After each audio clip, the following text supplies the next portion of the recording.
Oke, selamat malam semua para trader lokal. Balik lagi di analisa forex mingguan ya dari channel trader lokal. Dan seperti biasa di channel ini, gue bakal bahas 3 pair yang memiliki peluang yang menurut gue menarik untuk dipantau di minggu depan. Ya sekarang minggu malam ya, dan otomatis mulai besok kita akan kembali memantau market. Dan memantau market dari entah itu apakah gold ataupun pair-pair yang lain yang memang menjadi favorit dari kita semua. Oke, dan sebelum gue mau mulai analisa forex mingguan ini, gue juga ingin mengingatkan bahwa tanggal 21 besok, ya artinya nggak sampai 2 minggu lagi akan ada webinar tentang analisa smart money concept. Ya, dan tentu aja kalau misalnya kalian tahu ya, smart money concept ini sebuah metode yang sudah sangat umum dipakai untuk orang-orang atau trader-trader di luar, cuma masih jarang, bukan masih belum ada, tapi gue katakan jarang digunakan oleh trader Indonesia gitu. Dan ini kesempatan yang baik untuk kalian bisa mempelajari metode ini dengan menggunakan bahasa kita sendiri, yaitu bahasa Indonesia. Oke, jadi untuk informasinya bisa dilihat di IG trader lokal ya, di @traderlokal. Di situ gue pasang di story mengenai informasi jadwal dan jam dari pelaksanaan webinar Smart Money Concept Batch kelima ya. Dan untuk informasi lebih lanjut kalian bisa DM ya, dan nanti akan segera direspon. Oke, dan kita langsung mulai aja ya, pair-pair apa aja yang menarik. Tapi sebelum ke situ, seperti biasa gue sudah mulai juga menjelaskan dulu ya mengenai news ya yang mungkin bisa menjadi fundamental kita selama seminggu besok. Oke, kita mulai. Kalau dari news, seperti biasa gue melihatnya di Forex Factory ya. Ini menjadi acuan gue dalam melihat fundamental dari pair yang akan kita trading ya. Jadi gue tidak membaca surat kabar ataupun yang lainnya. Jadi fokus gue hanyalah melihat dari Forex Factory, karena di website ini sudah memberikan update ya dari kondisi perekonomian dari negara-negara ya. Dan di sini contohnya ada dari USD, ada dari pound sterling Inggris ya, terus ada Swiss francs ya. Dan menurut gua dengan kita melihat ini saja kita bisa cukup ya, rutin melihat ini kita akan cukup untuk memahami ya fundamental dari pair yang akan kita tradingkan. Nah, kalau misalnya kita lihat bahwa besok di hari Senin ini tidak ada news ya, cuman kalau misalnya gua lihat ya, kita lihat dengan news kuning sebenarnya ada ya, ada news kuning, cuman gue lebih berfokus kepada news yang oranye dan yang merah ya. Jadi news oranye dan merah ini news yang memang memberikan dampak yang cukup signifikan, bisa memberikan dampak yang signifikan terhadap pergerakan dari pair yang kita tradingkan. Contohnya kalau misalnya di sini ada news tentang USD ya, dan berwarna oranye atau merah, berarti pair-pair USD seperti gold itu kan menggunakan USD ya, XAU USD, terus GU ya, GBP USD, EU Euro USD otomatis akan berpengaruh secara volatilitasnya. Nah, pergerakannya nanti tiba-tiba dia bisa mengalami loncatan baik itu ke bawah ataupun ke atas gitu. Jadi ini perlu atau penting untuk kita tradingkan.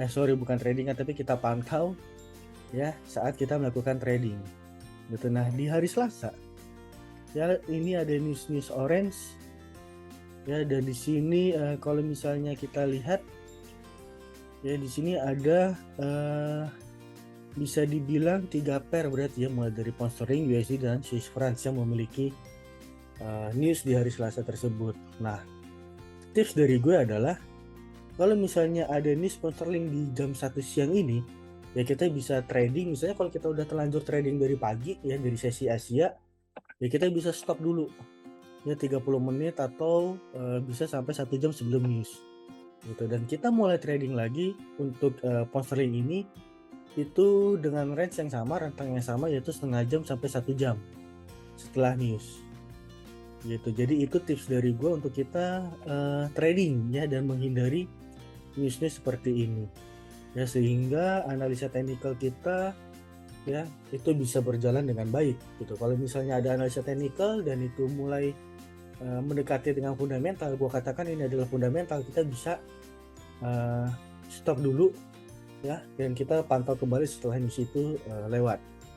Nah, di hari Rabu ya, Rabu, Kamis, dan Jumat ya, ini gue katakan bahwa setiap malam USD akan volatil ya. Kenapa akan volatil? Karena ada 3 news karena akan ada news merah di 3 hari tersebut ya. Yang pertama adalah PPI ya. PPI ini kalau misalnya kita lihat ya, jadi ini adalah perubahan harga ya dari barang ataupun jasa ya di tingkat produsen. Nah, sedangkan kalau misalnya di hari Kamisnya ini ada CPI ya, yang artinya perubahan harga ya, baik itu barang ataupun jasa ya di tingkat konsumennya gitu. Jadi bisa dibilang ini adalah perubahan harga ataupun inflasi.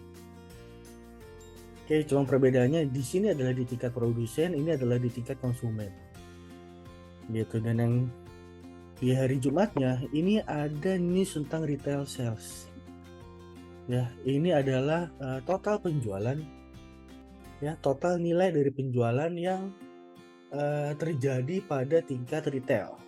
Nah, tingkat retail itu kita tahu kalau misalnya kayak di Indonesia, pokoknya pedagang-pedagang yang langsung ke customer atau pengguna gitu ya. Misalnya kalau ada pabrik beli bahan baku, nah itu bukan dikatakan tingkat retail. Tapi kalau kita rumah tangga langsung membeli barang untuk dipakai, nah itu dikatakan sebagai retail gitu. Jadi 3 news ini akan memberikan dampak yang cukup signifikan terhadap pergerakan dari USD.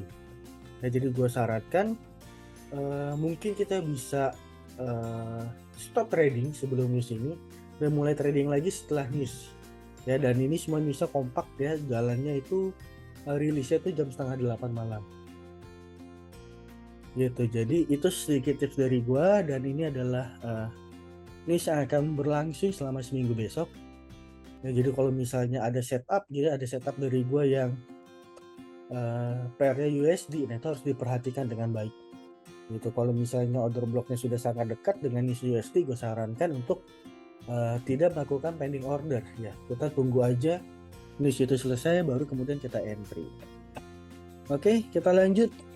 Kita fokus sekarang ke 3 pair itu apa aja yang akan gue bahas di minggu ini. Jadi yang pertama adalah ada pair pound sterling dengan yen, yang kedua adalah euro dengan Swiss francs, yang ketiga adalah USD dengan Canadian ya. Jadi ini 3 pair yang gue ambil, dan ini beda-beda semua. Maksudnya beda-beda rumpun ya. Gue bilang kalau misalnya antara EU, Euro USD, dan GBP USD kan masih sesama USD gitu pasangannya. Nah di sini benar-benar beda semua ya. Dan di pound sterling dan yen, gue melihat bahwa di area bawah ini ada area demand yang menarik ya, ada area demand yang menarik. Oke, di sini teman-teman bisa lihat ada demand ya, dan demand ini kalau misalnya dilihat tampilan dari forex.com ya, harganya di sekian, order blocknya di sekian ya. Dan potensi ya, menurut gue ini berpotensi untuk terjadi pantulan ya. Terus bisa jadi dia melanjutkan ya, berubah arah menjadi trend bullish, atau ya dia hanya membentuk lower high baru, kemudian melanjutkan tren penurunan gitu. Jadi terlepas dari apa pergerakan selanjutnya, apakah terus melanjutkan penurunan atau nanti akan ada perubahan arah menjadi bullish, cuman yang diyakini adalah ketika harga menyentuh demand ini akan terjadi proses pantulan ya, proses retest atau proses koreksi ya. Contoh koreksinya seperti ini, misalnya dia mantul di sini ya kan, dia menyentuh area sini terus dia terjadi pantulan, terus menyentuh area sini terjadi pantulan. Gitu, demikian pula di area demand ini dia potensi untuk terjadi pantulan kembali, yaitu untuk pound dengan yen. Dan kebetulan memang gue pribadi trading salah satunya menjadi fokus gue adalah pound dengan yen ini ya. Jadi ini memang area sudah gue tunggu, dan semoga nanti di minggu ini memang kita berhasil mendapatkan respon yang baik dari area demand tersebut. Oke, yang kedua adalah euro dengan Swiss francs ya. Jadi kalau euro dengan Swiss francs ini ya, gue lihat ada dua area yang bisa kita tunggu. Jadi area pertama adalah yang di atas ini ya, teman-teman bisa lihat order blocknya areanya di mana dengan menggunakan forex.com ya. Jadi bisa di make sure juga dengan broker masing-masing apakah memang area ini sama secara posisi, karena biasanya tiap broker itu punya adjustment ya. Bentuknya sama, bisa jadi memang bentuknya sama, pergerakan chartnya sama, cuma secara pricingnya atau harganya itu berbeda ya. Itu hal yang wajar, dan ketika nanti dia bergerak ke atas, gue akan melakukan entry ya, karena di sini ada indikasi memang harga bergerak ke atas, dan semoga ya, balik lagi, semoga market memberikan respon untuk terjadi pantulan dulu ke bawah gitu. Atau ya di bagian bawah ini gue juga melihat ada demand yang menarik ya, dan nanti saat ini kita bisa menunggu untuk entry secara agresif di bagian bawah ya, sambil nanti kita lihat strukturnya seperti apa, apakah memang memungkinkan kita bisa entry agresif atau enggak ya. Cuman semua order block yang gua share ya, lebih baik kita melakukan entry secara konfirmasi ya. Cuman ada beberapa yang memang gue tekankan ya, sebelumnya kita bisa entry secara agresif atau entry langsung ya kan, tanpa nunggu konfirmasi di time frame yang lebih kecil. Tapi sebenarnya kita juga bisa tetap melakukan entry secara konfirmasi di setiap order block yang gue share. Oke, jadi ada dua area yang menarik untuk pair euro Swiss francs ini, dan yang terakhir adalah USD dengan CAD ya. Jadi kalau USD dengan CAD ini gue melihat bahwa USD akan kembali menguat ya. Kenapa akan kembali menguat? Karena pair ini ya akan kembali mengumumkan ya, The Fed ya akan kembali mengumumkan kenaikan. Potensinya adalah masih terus melanjutkan tren kenaikan suku bunga, dan ini berpotensi untuk USD ini kembali menguat ya. Dan gue melihat bahwa di bawah ini ada area yang menarik untuk kita tunggu untuk kita bisa buy ya, sehingga potensinya gue lihat adalah USD ini akan turun dulu ke bawah ya, sebelum dia kembali melanjutkan tren kenaikan ya. Itu untuk USD dengan pair Kanada. Oke, jadi ini ada 3 pair ya. Jadi yang pertama adalah pound dengan yen ya, ada satu area yang menarik di bawah. Terus euro dengan Swiss francs ya, ada 2 area menarik, satu ada sebagai supply, satu sebagai demand ya, dan satu lagi adalah USD dengan Canadian. Oke, itu aja yang bisa gue share di malam ini ya, di analisa forex minggu ini. Semoga apa yang gue jelasin bisa menjadi media pembelajaran buat kita semua, bisa menjadi bahan untuk kalian explore ya, untuk para trader lokal explore ya, mengapa gue mengambil order block ini, dan nanti kita akan evaluasi apakah order block ini adalah order block yang memang bagus atau tidak nanti di hari Rabu malam saat gue nanti live YouTube di jam 8. Oke, sekian dari gue. Thank you buat yang udah nonton. Jangan lupa untuk subscribe channel trader lokal ini, bunyi loncengnya juga Jadi ketika gue mengupload ya, gue memberikan video-video baru, kalian bisa langsung dengan cepat mendapatkan informasinya dan kemudian bisa langsung dengan cepat juga melihatnya. Oke, dan jangan lupa juga untuk follow media sosial gue yang lain, ada Instagram di @traderlokal ya, terus ada TikTok di @trader_lokal. Oke, jadi itu dari gua. Thank you semua buat kalian para trader lokal. Sampai ketemu di hari Rabu malam. Thank you semua.